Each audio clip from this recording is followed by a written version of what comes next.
How do I incorporate fee-for-service financial planning into my advisory practice? This is the Transition to RIA question and answer series. It is question number 45.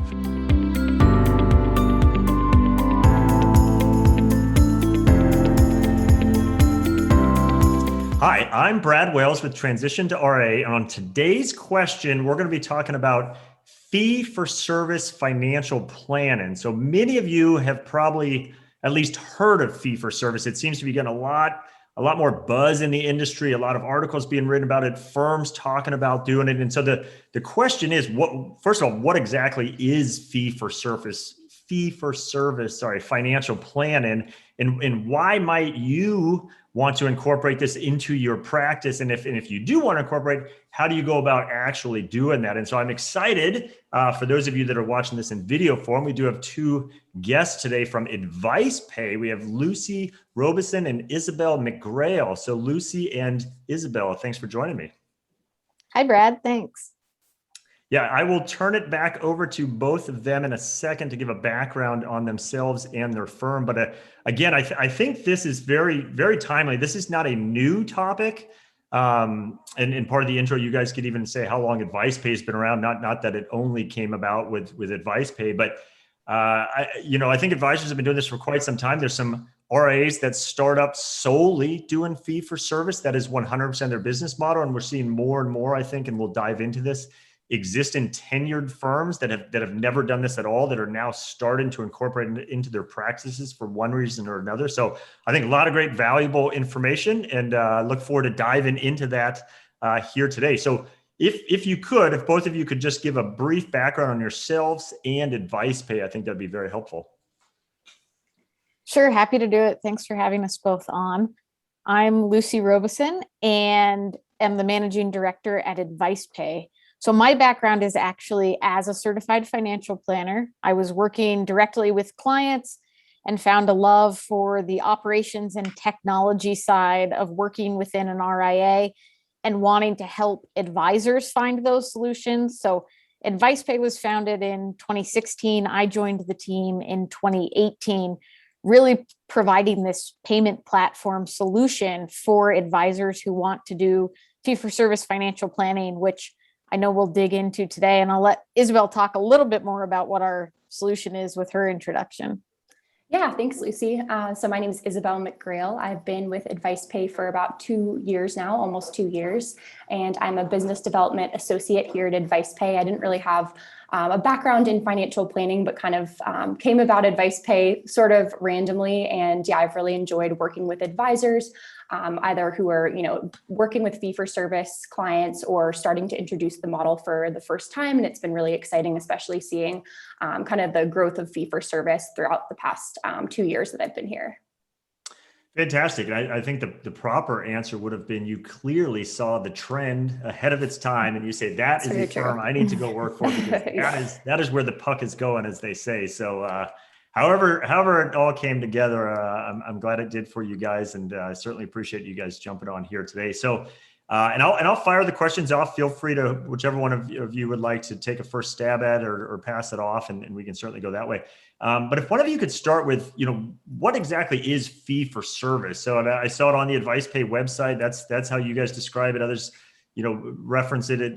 Hey, I offer fee for service. What exactly is that, in your opinion, or how do you describe that to advisors? Yeah, it's a great question and a great place to start. So we're all talking about and thinking about the same thing. Essentially, fee for service is another way to get paid, another billing model within the financial services industry. So we often think of selling a product, maybe getting a commission. A lot of advisors charge an assets under management, or AUM fee. As you, Brad, mentioned, we see this trajectory around fee for service, which is charging a fixed amount at set intervals. We typically see that fixed amount being charged on a monthly basis, and for the services you're providing, which predominantly are around giving advice. So there are a lot of services financial planners can offer, and we can dig into some of those and who you can serve using the model. But the way you pay almost any bill at this point on a flat flat fee monthly basis, kind of the Netflix approach, if you will. This is allowing more people to get access to financial planning through cash flow, paying a set amount, again, most often on a monthly basis, for the advice, for the relationship, to be able to work with a financial planner on an ongoing basis. Okay. So I was going to ask you, what's the most common? So it sounds like the most common approach is that monthly subscription. I think the Netflix is the great example that we're all so used to that model Right. now. Are you seeing other approaches? I hear about a retainer or perhaps one-time fees. I mean, are you seeing much of that, or is it almost exclusively that monthly arrangement? Yeah, about 90% of our ongoing fees are done on a monthly basis. We also have options for firms to do quarterly and semi-annual billing, but the vast majority, that 90%, are doing this on a monthly basis. We see a lot of firms charging an upfront fee with that. A lot of the heavy lifting with the financial planning relationship happens at the onset of the relationship. So even through Advice Pay, you can charge an upfront fee, and then the ongoing monthly fee kicks in after that. Okay. We also do see some firms using this, whether they, for a client wanting to try, what is financial planning really about? They might charge just a one-time fee and work with a client on a project or hourly basis, and engage with the client that way, let the client get to know them, and potentially that moves into a more ongoing relationship. So a few ways to structure it, but that ongoing monthly, often paired with a one-time upfront fee, is most common. Okay. Yeah, no, that's great with the upfront, because obviously there can be extensive more work on that initial engagement, and then kind of a going forward basis might look at a different kind of price point kind of thing. Yep. So I don't know if you'd agree. My guess is you would. My opening comments where I said I'm seeing and hearing about firms, startup RIA firms that do this from the jump. That is their business model. That's how they enter the business. So perhaps you could confirm or deny that for us. And then what about, and this is a large part of my audience, is working with advisors that have already been in the business a long time.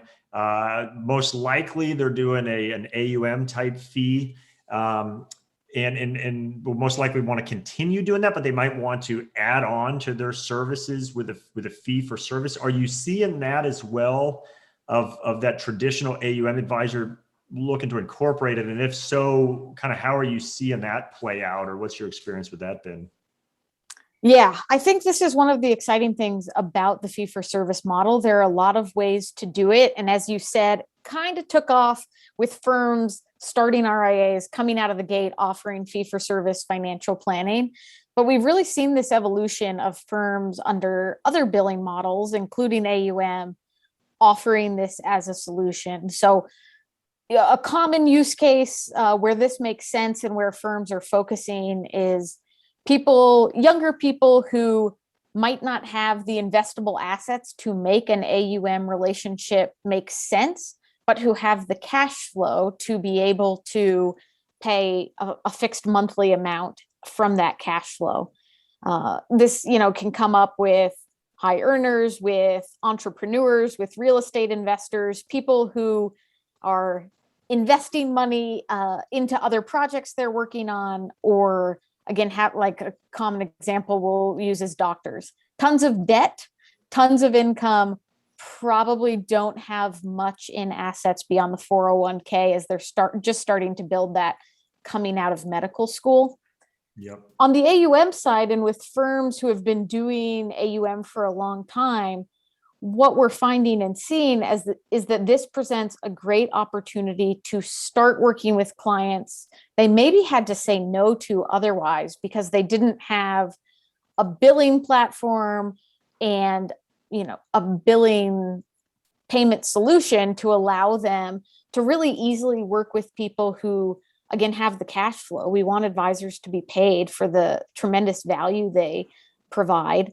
So now they're able to offer another model that allows them to work with clients they might have had to say no to before, or they're advising some of their AUM clients on accounts like a 401k, where you can't debit fees from that account, And so you can structure some of the services you're providing, or, almost was saying quotes, giving away for free because you don't have a good way to bill for it. And so it's not really bundled in other fees. And, you're not going to say no to a client who asks a question. So it presents the opportunity for advisors to match fees to the services they're offering more specifically and say, yes, we can advise on this or this portion, or help kids of clients, adult children of clients, with a different model that just didn't make sense under an AUM model. Yeah, I think that's a great point. And you hear about that right from time to time, that are you getting credit for the service you're providing if they don't realize, maybe they're paying for it. And so being able to kind of more line item that financial planning component to it, I think people appreciate, oh, wow, there is value here in what I'm getting. So I think that's important. You didn't say it, but I've heard the acronym, I forgot my acronym right, Henry, right? The high earner, not rich yet. And I think that doctor example is perfect. That's absolutely a potentially great long-term client. But in those initial years, out of their schooling is what it is. Don't necessarily have a lot of assets to manage or to work with at that point. So I think great example, but just one of the examples where I think the Henry model comes into play. If we could jump to two logistical parts to this, and so we'll get a little technical on this. So. And I'm not the expert on either one, so I'm glad to have you guys on to talk about this. So the first is the issue of custody. And so for those listening along or watching that aren't already familiar, as an RIA, there's a very specifically defined terminology where if you are deemed to have custody, it's not necessarily a problem and it's not illegal or anything like that, but it does come with a lot of additional responsibilities for the RIA. Things like a surprise annual exam have to be conducted. Arguably, you have higher regulatory scrutiny because you have custody. And so generally, the overwhelming majority of RIAs try to avoid having custody. And in some ways, you could say, okay, I won't do certain things because I don't want to have custody. And then other times you got to be careful to inadvertently find yourself by definition having custody. And so I have heard that fee for service, that is something to be aware of to make sure you don't trigger that. So if you could walk us through how does custody play into fee for service? And then what does something like advice pay do to try to avoid that inadvertently happening? Yeah, absolutely. I can kind of touch on that one. So a 2013 SEC risk alert noted that having online access to client accounts can trigger custody if that access includes the ability to withdraw funds or transfer funds to another account. As you just mentioned, it's not illegal for a financial planner to have custody. However, it does kind of create a headache. Planners who do have custody have to arrange for an audit. It costs a lot of time and also a lot of money. So advice pay was kind of built specifically with that custody rule in mind. And when an advisor is using advice pay, they don't have to worry about triggering custody. And we're also always adapting to changing regulations. So advisors never see any sensitive credit card information or bank account information. And then any changes to client billing always require approval from the client. So for example, I have my client set up on a $100 monthly subscription, and I go and edit that to $200. My client has to go into advice pay and manually approve that fee increase.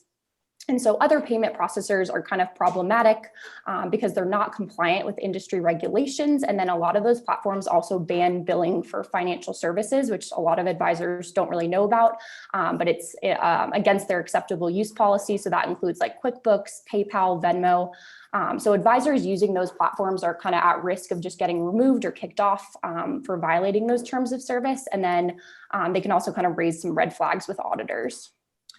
No, that's a great point. And thank you for bringing up the credit card thing, because I have heard that too, and quite frankly, I think I would think, oh no, I can just go to whatever, a PayPal or whatever the case may be. And so to your point, that's not the case. And if I'm hearing you correct, so advice pay was specifically set up. And then I should mention, you guys are not lawyers, so we won't hold you to, any legal advice, but it's my understanding advice pay was set up to try to, I don't want to say solve for both those issues, but try to manage both that custody and how you must work with credit card merchants. So that's good to hear on that front as well. if you could we walk through, and you referenced a little, the scenario of maybe changing a fee, but let's say I'm an advisor. I like this. I'm already signed up with you guys. I'll come back to kind of how that works. So let's say I'm already up and going, and I have a new client today, comes in. They like my value proposition. We seem to be a good fit for each other. So I want to sign them up for, and we'll use a monthly subscription fee. Seems to be one of the most often used. So what is the actual process of doing that, both from me as the advisor and the client on the other side of that table? What are the steps in that? Yeah, good question. So the very first step is to, get that client added into AdvicePay, which is just as simple as adding their first and last name and email address. AdvicePay also integrates with Wealthbox, Redtail, and then Salesforce. So advisors can also use those systems to add clients over. Once the client has been added, the advisor will create that invoice by selecting the type. So whether it's like a one-time invoice, maybe for like a project-based fee or hourly fee, or if the advisor is setting them up on a subscription. And then from there, the advisor will choose the amount, the due date, and then the frequency. So if it is a subscription, advisors can also elect to attach a financial planning document or an agreement to the invoice during that process. So AdvicePay integrates with HelloSign and DocuSign as well to support that. And then from there, they'll send an email to that client directly through AdvicePay, notifying them that they have that new invoice and or document. And then from the client side, they'll open up that email and be able to pay their invoice, or if there's a document, they can sign that document and then pay by entering either a credit card or bank account information. And so clients only have to enter that payment information once for subscription, and then going forward, it's automated. And so clients will also have an option. They can, create an account and pay, or they can enter that payment information without creating an account and, go on with their day. So it's really easy for both the advisor and the client. Okay. And you mentioned signing something. So I'm familiar with the idea that, okay, you have to enter an advisory agreement with whether you have a managing someone's assets or you're doing a one-time service, wherever the case may be. And so, and again, with a disclaimer, you guys are not providing legal advice, but what must the advisor do from an advisory agreement standpoint with the client? I mean, do you see typically advisors have that agreement and they have the client sign that individually, and then they second shift over to an AdvicePay to facilitate the actual payment? Or am I correct in that is a part of the process? Yeah, so AdvicePay does not require that advisors, send an agreement to the client. However, we definitely find that it is a best practice to do so. Most advisors will have their client, as you mentioned, sign a financial planning agreement that outlines the types of services that they'll be offering and the fees that the client will be paying. And so that the integrations we have with HelloSign and DocuSign make it really easy for the advisor to, get that agreement signed and that invoice paid in one simple workflow. So they're not, working out of multiple systems. They can make sure that document is signed, and the client won't have the ability to pay their invoice until they sign that, financial planning document. That's fantastic. I didn't realize you guys had that incorporated. That's a huge workflow, positive there, because to have ask a client perhaps to kind of do two separate processes just can kind of slow things down. So kudos to you guys for building that into it for sure. Yeah, so Brad, I can jump in just with an example, and working as an advisor, and I'm sure other advisors can relate to this. Clients are eager to get started. It's a lot more fun to start diving into the financial plan than it is to sign the paperwork. So the system being designed to force them to sign the paperwork, and it's automated, it's online, it's easy before they can pay the fee, helps clients have a seamless process for getting started, makes it a lot easier. And on the advisor side, importantly, ensures that documentation is in place before they start making their recommendations and building out that financial plan. Yeah, it will go a long way during the inevitable regulatory exam to be able to say, hey, that's our process. The system will not even let us do it until we've got that step done. I think that's very helpful for audit purposes. So how do you guys price this out? Not to put you on the spot, but I mean, is it a per account charge, or per advisor charge, or per revenue charge? How do you price out the offering? Yeah, so essentially there are two components to our fee structure. There is both a monthly fee to use the service And then there is a small percentage being charged on the transaction volume that is run through AdvicePay. And kind of we're happy to have our sales team, and we'll provide some contact information, talk through those specifics, what that looks like, how it works.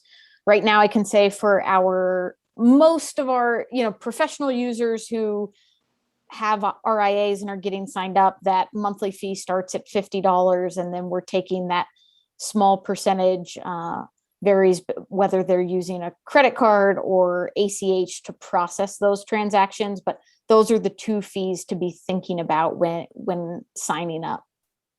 Okay, that's a great point. I didn't even think to ask. So ACH is another option, so they can charge a credit card or just have it debited out of a checking account type thing. Correct. Okay. So credit cards, debit cards, ACH, those are all available. And what we have heard from some advisors is that they want to limit it to one or the other. Some want to give their clients the option. So we actually have settings built in around that. If you only want your clients to be able to charge via ACH, which does have lower transaction costs, that is an option. I've talked to some firms, their niches around maximizing credit card points, and they work with people who travel a ton. And so they want all of their clients to pay via credit card. Some don't care. They just want to give their client the choice. So we've built that flexibility into the system as well. Yeah, I guess it's hard to promote the use of travel or airline credit cards and then not accept them for your service. So right. Fair enough on that one. What about minimum? So if I'm an advisor, this is not what I've historically done. I'm not going to instantly, make it 50% of my practice, even if I wanted to. Do you have minimums? Is there a minimum commitment of revenue spend per month, per quarter, or how's that look? Yeah, Isabel, do you want to talk about the essential offering? Yeah. So there are no minimums on AdvicePay. An advisor could sign up and have one client, and that's why we have, the tier below our professional platform, which is the essential plan. So that one is just $10 a month. That is a great place to start for an advisor who, might just be getting started with their business. It has a 10 client cap, so can't add more than 10 clients. But again, if an advisor, only has one client and they don't feel comfortable, paying $50 a month yet on the professional platform, they can start on that essential platform. And then if they do, eventually get more than 10 clients, it's really easy to upgrade directly within AdvicePay and go to the professional platform from there. Okay. So they can kind of dip a toe, get a feel for it, see if it resonates with their clients. Okay. Exactly. Yeah. And so if I'm an advisor, this sounds good. This is something I should incorporate both to generate more revenue for my practice, be able to service more clients, increase my service offer, and all of those things. If someone's listening to this, they say, hey, AdvicePay seems to have this all figured out. What's that process if someone wants to sign up with you? I mean, is it simply going to the website and everything's done digitally? Is it reaching out and talking to someone on the team? What's that process if an advisor says, hey, I want to get started with this? Yeah, so AdvicePay is a month-to-month service, and advisors can sign up directly on our website at any time. They can also reach out to sales@advicepay.com if they want, any more information or a more, thorough demo before getting started. And, the sign-up process itself takes about, 5-10 minutes to get onto AdvicePay. And we see, most firms up and running fairly quickly on AdvicePay. Of course, kind of depends on the amount of clients that they're onboarding. That being said, our team is always happy to help with onboarding and kind of set up as advisors are getting started. And then advisors always have access directly to our support team through their advisor portal. So we have a really fantastic support team, if they have questions arise, but it is really fairly easy to get started and a really good experience for clients as well. Even, people who are less tech savvy, I've heard say it's really easy and kind of intuitive system to use. Good to know. And you're if I got my math right, five years in, so I assume it's been polished up pretty well. So that's I'm sure helping as well. I was gonna finish with the last question and say, hey, what's the best way for folks to get a hold of you? You just touched on it, but just to repeat it. I'll give you guys a plug. So advicepay.com is where you can check it out.